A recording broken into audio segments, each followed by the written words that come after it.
Бүгінгі сабағымызды бастамас бұрын назарымызды тақтаға аударайық. Тақтадағы суретте қандай суреттер көріп отырсыздар? Қала, саудагерлер, енді бүгінгі сабағымызға қатысы бар деп ойлайсыздар ма? Дұрыс айтасыздар балалар. Бүгінгі біздің сабағымыздың тақырыбы халықаралық байланыстардың дамуындағы Ұлы Жібек жолының рөлі.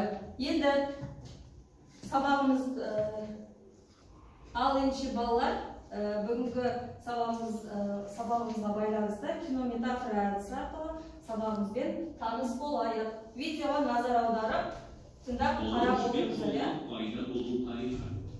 Ұлы Жібек жолы Қытай мен Еуропа елдерінің арасын байланыстырған сауда жолы. Біздің заманымыздан бұрынғы бірінші мыңжылдықтың ортасында дала жолы іске қосылды. Осы дала жолын Ұлы Жібек жолы деп атауды 1877 жылы белгілі неміс географы Фердинанд фон Рихтхофен ұсынды. Бұл атау Қытайда шығарылатын жібек матасына байланысты шыққан. Ұлы Жібек жолы бүкіл адам ағзасын қоректендіруші қан жүйесіне ұқсас жұмыс істеді. Себебі ол бүкіл Еуропа мен Азия елдерінің бір-бірімен қарым-қатынас жасауына мүмкіндік туғызып, ондағы халықтарды біріктірді. Ұлы Жібек жолының бағыттары. Жібек жолының басы Қытай жеріндегі Хуанхэ өзенінің аңғарындағы аудандардан басталады. Ол Ұлы Қытай қорғанының батыс шетінен Іле өзені арқылы Ыстық көлге жетеді. Жол осы арада батысқа және солтүстік-батысқа қарай шығу үшін оңтүстік-солтүстік бағыттар болып тармақталады.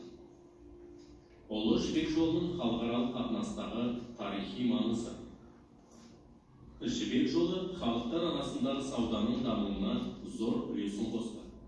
Сонымен қатар ол шығыс пен батыс елдерінің арасындағы халықаралық қарым-қатынастың дамуына да өзінің үлкен пайдасын тигізді. Қытай жазба деректеріне қарағанда, Жібек жолының халықаралық қарым-қатынас жағынан жандана бастаған кезі біздің заманымыздан бұрынғы 2-ші ғасырдың ортасына сәйкес келеді. Қытай императоры Удидің 138 жылы батыс елдеріне қарай аттандырған елшілігі тек 13 жылдан кейін оралған. Міне осы елшілік оралған кезден бастап, Қазақстан мен Орта Азия жеріне және батыстағы елдерге жібек артқан керуендер шыға бастаған. Қарым-қатынасты 568 жылғы түркі қағанаты мен Византия мемлекетінің арасында болған келісімдерден байқауға болады. Ұлы Жібек жолының халықаралық мәдениеттің дамуына тигізген әсері. Сауда кезінде жол бойындағы елдер өзара мәдени жағынан да байланысқа түсті. Жібек жолы арқылы жан-жаққа діни ой пікірлер де таратылды. Жібек жолы буддизммен қоса батыстан шығысқа қарай христиан және ислам діндерінің таралуына себепкер болды. Сатылатын бұйымдар өздерінің өте тамаша, сәнді жасалуы арқылы үлкен сұранысқа ие болды. Осындай бұйымдарды жасауда дүниенің әр түкпірінде өз ісінің шеберлері қалыптасты.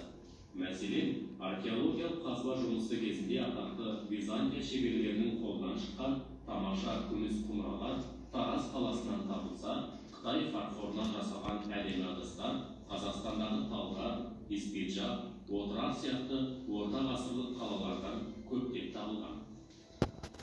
Ұлы Жібек жолының халықаралық шаруашылықтың дамуына тигізген әсері. Бұл жол арқылы Орта Азияның асыл тұқымды жылқылары шығыс елдерден пілдер мен мүйіз тұмсық, арыстан, барыс, аң аулауға, саятшылық құруға қажетті құстар сияқты сирек кездесетін жан-жануарлар сатыла бастады. Бұл жолдың бойымен бақшада өсірілетін мәдени өсімдіктердің түрлері мен тұқымдары көп сатылды. Ұлы Жібек жолының ұзындығы 7000 километрден асты. 15-ші ғасырдан бастап теңіз жолының дамуына байланысты Ұлы Жібек жолы өз маңыздылығын жоя бастады. Ал оқушылар бүгінгі тақырыбымызбен таныстық, бізді көрдік. Енді ары қарай сабағымызды жалғастыру үшін тапсырмаларды орындайық. Бірінші тапсырмамыз бұл топтық жұмыс. Яғни сандар сөйлейді әдісі арқылы. Сіздердің алдарыңызға қарасаңыздар, мен тапсырма қазір бердім. Қараңыздар, плакаттарда тапсырма бар. Яғни ана есепті шығарасыздар. Есепті шыққаннан кейін есептің жауабымен осы бүгінгі тақырыбымызға қандай қатысты оқиға бар, соны жазасыздар. Сіздерге тапсырма орындауға 3 минут беріледі. Топпен орындаймыз тапсырманы.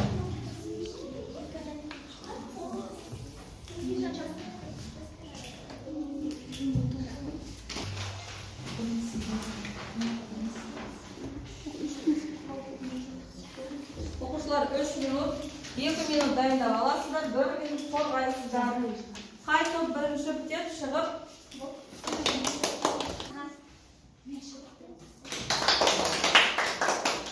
Ал балалар, енді бірінші топ бітті, бізде, солай ма? Кеп, мына жаққа кеп, қорғайсыздар. Екінші жағына, екінші жағына отырсыз. Мен айтам, давайте дертесіңдер. Жоқ, екеуі. Ал. Бірінші топ. 20 бөлінген 6, мен 18, тең 2-ші ғасыр. Ұлы жібек жолы пайда болуы. 130 қосылған 8, тең 138 жыл. Қытай императоры батысқа керуен жолын шығарды. 20 көбейтілген 2, мен 28, тең 12 жыл. Әсіресе 7-ші және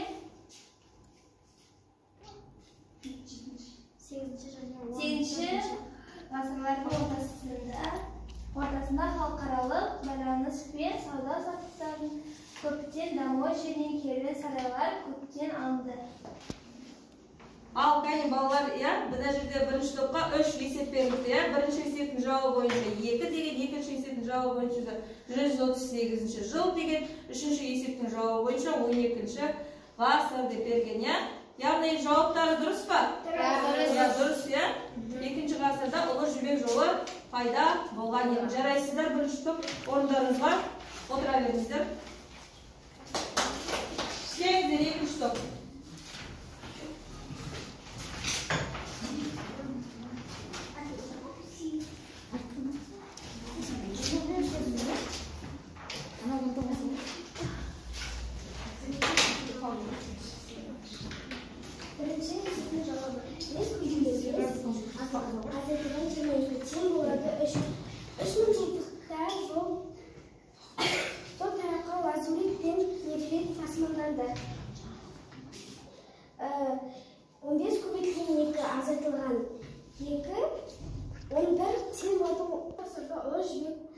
Атауын фон Листер ұсынады. 2700 жылы жібек маталары пайда болды. Жарайсыздар, екінші топ дұрыс отыра қоймайды. Ал келесі үшінші топ келіңіздер, тапсырмаларыңызды алып келіп ортаға. Қалған топтар қарап отырамыз, дұрыс па, бұрыс па, тексеріп отырамыз, көтереміз қолымызды. Ал бірінші есеп 200 қосылған 142, 542 жыл. Қытай өндірілетін жібек маталары батыс елдеріне тауар түрінде шығарыла бастады. Дұрыс па оқушылар? 542 жылы шығарыла бастады. Ал екінші есебіміз 5 көбейтілген 5 қосылған 2 тең 30. Ұлы жібек жолын 30-дан астам тарихи және археологиялық ескерткіштерді енгізген. Дұрыс па? Жауабы дұрыс па? Дұрыс. Жарайсыздар, оқушылар отыра қойыңыздар. Ал енді оқушылар бірінші тапсырмамыз аяқталды. Енді екінші тапсырмамыз, бұны жеке жұмыс дейміз. Кім жылдам әдісі арқылы жеке әрқайсымыз орындаймыз. Қарап отырсаңыздар, алдарыңызда менің сурет берген, көрдіңіздер ме? 4 сурет бар, мата, адамның суреті, одан кейін көбелекті, одан кейін керуеннің суреті бар. Енді ол осы 4 суретті қарай отырап, мына жақта сіздерге 2 сөйлем берілген, осы 4 сөйлемнен 2 суреттен 2 сөйлемді құрастырамыз. Одан кейін сөйлемді құрастырып отырған кезде міне ұлы көш, ұлы жібек жолы, жібек мата, табиғи жібек талшықтары деген сөздерді ана сөйлемге қосамыз. Түсінді ма? Енді кім жылдам екен? Кім бірінші орындайды екен? Дәптеріңізге орындайшы.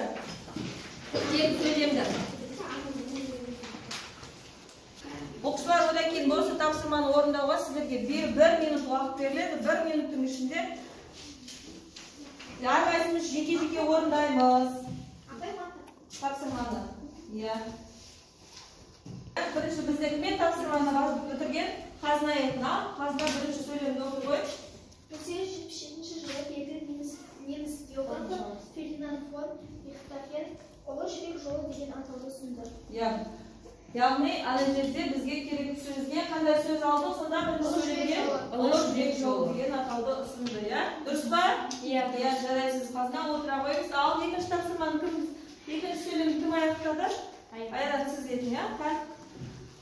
Тот жібек көбелегінен табиғи жібек маталары алынды.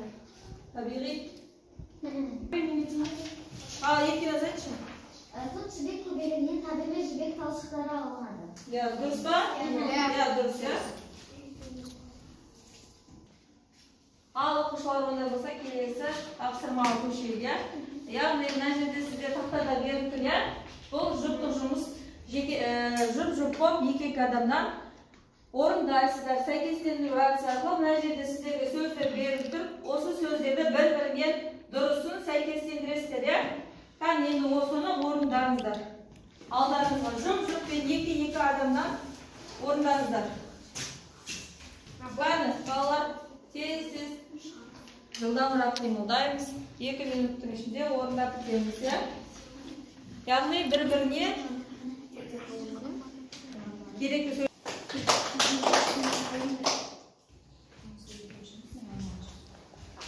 Ал оқушылар болып па? Иә. Ал кім бірінші бітті? Кіммен? Бекзатпен Раушан, иә? Ал қалай сәйкестендіріңіздер? Кәні айтыңдар? Бізде Барашханмен Лазберет болды. Содан кейін Жаркент және Сырдария маңы Нефрит болды. Нефрит жолы, иә? Уди мен Жидовский болды. Содан кейін орталық және Батыс Азиямен Исмаилдар болды. Исмаилдар қымбаттастар әйнектер жасалған. Жұмысымыз аяқтап болса, мынаны сәйкестендіріп көрейікші. Дұрыс па? Иә, Бадамшан тауы арқылы Лазберет жолы, иә, Жаркент және Сырдария маңы Нефрит жолы. Одан кейін Уди 1838 жылы орталық және Батыс Азия таулары қымбаттастар әйнектен жасалған бұйымдар жасалынған. Бүгінгі сабағымызға байланысты мына жерде мен сіздерге жеке-жеке парақтар, жұмыс парақ тараттым. Соған бүгінгі сабақта нені білдік, нені үйрендік, соны бүгінгі сабаққа дейін ұлы жібек жолы туралы не білуші едік, соның бәрін сабақта немізге құрамына жазып береміз. Маған кері байланыс бересіздер, иә?